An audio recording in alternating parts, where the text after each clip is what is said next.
حضرت عبداللہ بن جعفر رضی اللہ عنہ سے روایت ہے کہ ایک دفعہ رسول اللہ صلی اللہ علیہ وآلہ وسلم ایک انصاری صحابی کے باغ میں تشریف لے گئے۔ وہاں ایک اونٹ تھا۔ جب اس اونٹ نے آپ صلی اللہ علیہ وآلہ وسلم کو دیکھا تو ایسا ڈکرایا اور ایسی درد بھری آواز نکالی جیسے بچے کے جدا ہونے پر اونٹنے کی آواز نکلتی ہے، اور اس کی آنکھوں سے آنسو بھی جاری ہو گئے۔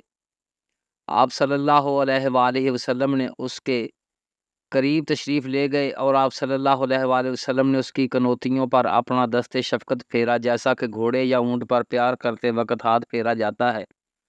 وہ اونٹ خاموش ہو گیا۔ پھر آپ نے دریافت فرمایا، یہ اونٹ کس کا ہے؟ اس کا مالک کون ہے؟ ایک انصاری نوجوان آئے اور انہوں نے عرض کیا، یا رسول اللہ، یہ اونٹ میرا ہے۔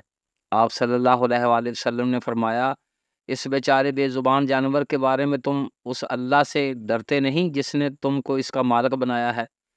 اس نے مجھے شکایت کی ہے کہ تم اس کو بھوکا رکھتے ہو اور زیادہ کام لے کر تم اس کو بہت دکھ پہنچاتے ہو۔ اس حدیث کے راوی حضرت عبداللہ بن جعفر رضی اللہ عنہ بن ابی طالب ہیں۔ حضرت جعفر رضی اللہ عنہ حبشہ کی طرف ہجرت کرنے والوں میں شامل تھے۔ حبشہ میں جب نجاشی نے مسلمانوں کے ساتھ مذاکرات کیے تو حضرت جعفر رضی اللہ عنہ نے ہی اسے سورہ مریم کی آیات سنا کر مطمئن کیا۔ حضرت جعفر رضی اللہ عنہ غزوہ موطا میں شریک ہوئے اور لشکر اسلام کے علم برادر مقرر ہوئے۔ جنگ کے دوران ان کے دونوں بازو کٹ گئے، وہ شہید ہو گئے۔ رسول اللہ صلی اللہ علیہ وآلہ وسلم نے خواب میں دیکھا کہ اللہ تعالیٰ نے ان کے بازوؤں کے بدلے میں جنت میں انہیں 2 پر عطا فرما دیے ہیں اور وہ جنت میں اڑتے پھرتے ہیں۔ چنانچہ انہیں جعفر طیار اور ذوالجناحین بھی کہا جاتا ہے۔ اس حدیث کے راوی حضرت عبداللہ رضی اللہ عنہ انہی کے بیٹے ہیں۔ والدہ کی طرف سے حضرت عبداللہ محمد بن ابی بکر کے بھائی تھے۔ حضرت عبداللہ رضی اللہ عنہ بڑے فیاض تھے اور ان کا اعزازی لقب بحر الجود، سخاوت کا دریا تھا۔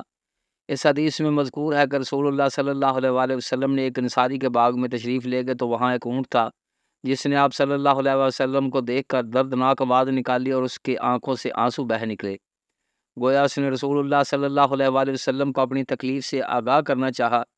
رحمت للعالمین صلی اللہ علیہ وآلہ وسلم اس اونٹ کے پاس گئے، اس کے کنپٹیوں پر پیار سے ہاتھ پھیرا اور پھر دریافت فرمایا کہ اس اونٹ کا مالک کون ہے؟ جب اس کا مالک آپ کے پاس آیا تو آپ نے اسے فرمایا کہ تم اس بے زبان جانور کے بارے میں اللہ سے نہیں ڈرتے۔ اس نے مجھ سے شکایت کی ہے کہ تم اسے بھوکا رکھتے ہو اور کام بھی اس کی طاقت سے زیادہ لیتے ہو۔ رسول اللہ صلی اللہ علیہ وآلہ وسلم دین کامل لے کر آئے تھے جس میں حقوق فرائض کی پوری وضاحت موجود ہے۔ اس کی تعلیم یہ ہے کہ کسی بھی ذی روح کو تکلیف نہ پہنچاؤ، بلکہ اگر کسی کو تکلیف میں دیکھو تو اس کی تکلیف دور کرنے کی کوشش کرو، خواہ وہ انسان ہو یا حیوان۔ رسول اللہ صلی اللہ علیہ وآلہ وسلم نے فرمایا، ساری مخلوق اللہ کا کنبہ ہے، پس مخلوق میں اللہ کا محبوب ترین بندہ وہ ہے جو اس کے کنبے کے ساتھ اچھا سلوک کرے گا۔ گویا مخلوق کے ہر فرد کے ساتھ حسن و سلوک اور نرمی کا برتاؤ اللہ تعالیٰ کو پسند ہے، خواہ وہ انسان ہو یا حیوان۔ ہر مسلمان کو دوسرے مسلمان کا بھائی کہا گیا اور مسلمان کی شان یہ بیان کی گئی ہے کہ وہ دوسرے مسلمانوں کو ہاتھ اور زبان سے کسی طرح کی تکلیف نہ پہنچائے، بلکہ بھائی ہونے کا تقاضا پورا کرتے ہوئے ہر دوسرے مسلمان کا ہمدرد اور خیر خواہ ہو۔ ایک حدیث میں آتا ہے کہ تم میں سے کوئی شخص مومن نہیں ہو سکتا جب تک کہ اپنے بھائی کے لیے وہی نہ چاہے جو اپنے لیے چاہتا ہو۔ مومن تو مومن ہے۔ اسلام تو پرامن کافروں کے ساتھ بھی حسن سلوک کا حکم دیتا ہے۔ حد تو یہ ہے کسی بھی جاندار کو تکلیف پہنچانا بڑا گناہ اور ظلم ہے۔ اللہ تعالیٰ نے اپنی تمام مخلوق کو اپنا کنبہ کہا ہے۔ جس طرح سربراہ خاندان کو اپنے فراد خانہ سے محبت ہوتی ہے، اسی طرح اللہ تعالیٰ کو اپنی مخلوق کے ہر فرد کے ساتھ محبت ہے۔ اس تعلیم کا نتیجہ یہ ہے کہ جانوروں کو تنگ کرنے سے منع کیا گیا۔ پالتو جانوروں سے ان کی طاقت کے مطابق کام لینے اور پوری غذا دینے کی تاکید کی گئی۔ اس حدیث میں مذکور اونٹ کا مالک اسے کم خوراک دیتا، بھوکا رکھتا اور کام اس کی طاقت سے زیادہ لیتا تھا۔ چنانچہ اس نے رسول اللہ صلی اللہ علیہ وآلہ وسلم سے اس بات کی شکایت کی اور رسول خدا نے اس کے مالک کو خوف خدا کا احساس دلایا اور اس جانور کے معاملے میں اسے نصیحت کی کہ اسے پوری خوراک دیا کرے اور کام بھی مناسب لے۔ یہاں ایک اور بات بھی معلوم ہوتی ہے، وہ یہ کہ اس اونٹ نے رسول اللہ صلی اللہ علیہ وآلہ وسلم کو پہچان لیا اور ان کے پاس اپنی تکلیف کی شکایت کی۔ کتنے ہی بڑے چھوٹے لوگ اس اونٹ کے پاس سے گزرے ہوں گے، اسے دیکھتے ہوں گے، مگر اس نے کسی اور سے شکایت نہیں کی، بلکہ اس ہستی کو اپنی شکایت سنائی جہاں اس کی شکایت کرنا سود مند تھا۔ چنانچہ اس کے مالک کو آپ صلی اللہ علیہ وآلہ وسلم نے اس سلسلے میں مناسب تنبیہ کر دی۔ کس قدر افسوس کی بات ہے کہ آپ صلی اللہ علیہ وآلہ وسلم کے اولین مخاطب انسان کو نہ پہچان سکے، اور بجائے اس کے آپ صلی اللہ علیہ وآلہ وسلم کی دعوت پر لبیک کہتے الٹے آپ صلی اللہ علیہ وآلہ وسلم کی مخالفت کرنے اور اذیت دینے میں حد کر دی۔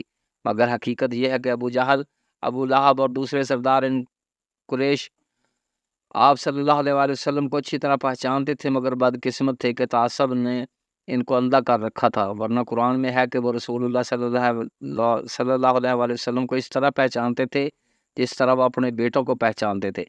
گویا جن لوگوں نے آپ کو دیکھا اور اسلام نہ لائے، ان کے مفادات آڑے آئے اور وہ اپنے آباء و اجداد کے باطل طریقوں کو چھوڑنے کی ہمت نہ کر سکے۔ اس کے برعکس یہ اونٹ کتنا بختور ہے کہ رسول خدا خود چند قدم چل کر اس کے پاس گئے اور اس کی کنپٹیوں پر ہاتھ پھیرا اور اس کی شکایت سنی۔ جانوروں کے ساتھ رحم دلی کا سلوک کرنے کی رسول اللہ صلی اللہ علیہ وآلہ وسلم نے بہت تاکید فرمائی ہے۔ اس سلسلے میں کتب حدیث میں کئی واقعات ملتے ہیں۔ حضرت عبداللہ بن مسعود رضی اللہ عنہ کے صاحبزادے عبد الرحمن اپنے والد ماجد سے روایت کرتے ہیں،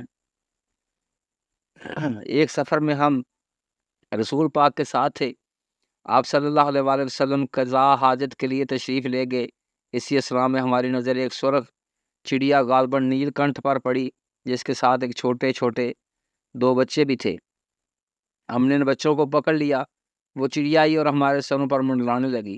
اتنے میں رسول خدا صلی اللہ علیہ وآلہ وسلم تشریف لے آئے۔ آپ صلی اللہ علیہ وآلہ وسلم نے فرمایا، کس نے اس کے بچے پکڑ کے اسے ستایا ہے، اس کے بچے اس کو واپس کر دو۔ اور آپ صلی اللہ علیہ وآلہ وسلم نے چیونٹیوں کی ایک بستی دیکھی، یعنی زمین کا ایک ایسا ٹکڑا جہاں چیونٹیوں کے بہت سراغ تھے اور چیونٹیوں کی بہت کثرت تھی۔ ہم نے وہاں آگ لگا دی تھی۔ آپ صلی اللہ علیہ وآلہ وسلم نے فرمایا، کس نے ان کو آگ سے جلایا ہے؟ ہم نے عرض کیا، یا رسول اللہ صلی اللہ علیہ وآلہ وسلم، ہم نے ہی آگ لگائی ہے۔ آپ صلی اللہ علیہ وآلہ وسلم نے فرمایا، آگ کے پیدا کرنے والے رب کے سوا کسی کے لیے یہ سزاوار نہیں ہے کہ وہ کسی جاندار کو آگ کا عذاب دے۔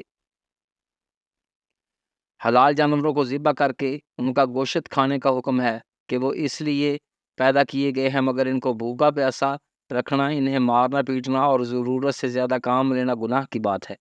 مسلمان کو ہدایت ہے کہ جب وہ جانور کو ذبح کرے تو چھری کو خوب تیز کر لے تاکہ جانور کو کم سے کم تکلیف ہو۔ پھر ذبح کرنے سے پہلے اسے بھوکا پیاسا نہ رکھے، بلکہ اسے پانی اور چارہ مہیا کرتا رہے۔ اس کی کھال اس وقت اتارنا شروع کرے جب وہ پوری طرح سے بے حس و حرکت ہو جائے۔ اس طرح کسی زندہ جانور کے سامنے دوسرے جانور کو ذبح بھی نہ کرے۔ لوگ جانوروں کے حقوق کو عام طور پر کوئی اہمیت نہیں دیتے، حالانکہ یہ بہت بڑی ذمہ داری ہے اور جانوروں پر ظلم کرنا اللہ تعالیٰ کو سخت ناپسند ہے۔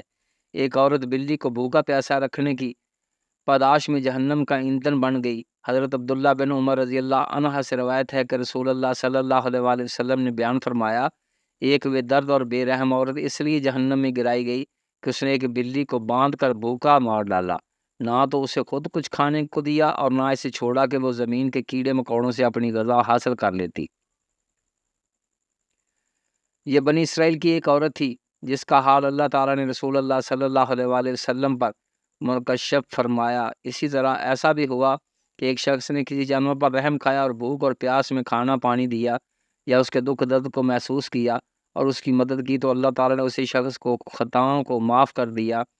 حضرت ابو ہریرہ رضی اللہ عنہ سے روایت ہے کہ رسول اللہ صلی اللہ علیہ وآلہ وسلم نے فرمایا، اسی اسنا میں ایک آدمی راستہ چلا جا رہا تھا، اسے سخت پیاس لگی تھی، چلتے چلتے اسے ایک کنواں ملا، وہ اس کے اندر اترا اور پانی پی کر باہر نکل آیا۔ کنویں کے اندر سے نکل کر اس نے دیکھا کہ ایک کتا ہے جس کی زبان باہر نکلی ہوئی ہے اور پیاس کی شدت سے وہ کیچڑ کھا رہا ہے۔ اس نے آدمی نے دل میں کہا کہ اس کتے کو بھی پیاس کی ایسی ہی تکلیف ہے جیسی کہ مجھے تھی، چنانچہ اس کتے پر رحم کھا کر پھر اس کنویں میں اترا اور اپنے چمڑے کے موزے میں پانی بھر کر اس نے اس کو اپنے منہ سے تھاما اور کنویں سے باہر نکل آیا اور اس کتے کو وہ پانی اس نے پلا دیا۔ اللہ تعالیٰ نے اس کی رحم دلی اور اس کی محنت کی قدر فرمائی اور اسی عمل پر اس کی بخشش کا فیصلہ فرما دیا۔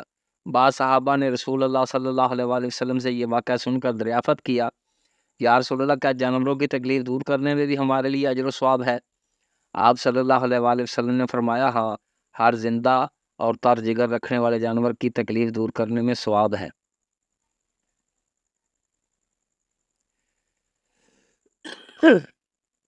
یہ جذبہ ترحم اللہ تعالیٰ کو بہت پسند ہے۔ اللہ تعالیٰ خود ارحم الراحمین ہے اور اس سے رحم دل لوگ پسند ہیں۔ رسول خدا رحم کرنے والوں اور ترس کھانے والوں پر بڑی رحمت کرنے والے اللہ تعالیٰ رحم کرے گا۔ زمین پر رہنے بسنے والے اللہ کی مخلوق پر تم رحم کرو تو آسمانوں والا تم پر رحم کرے گا۔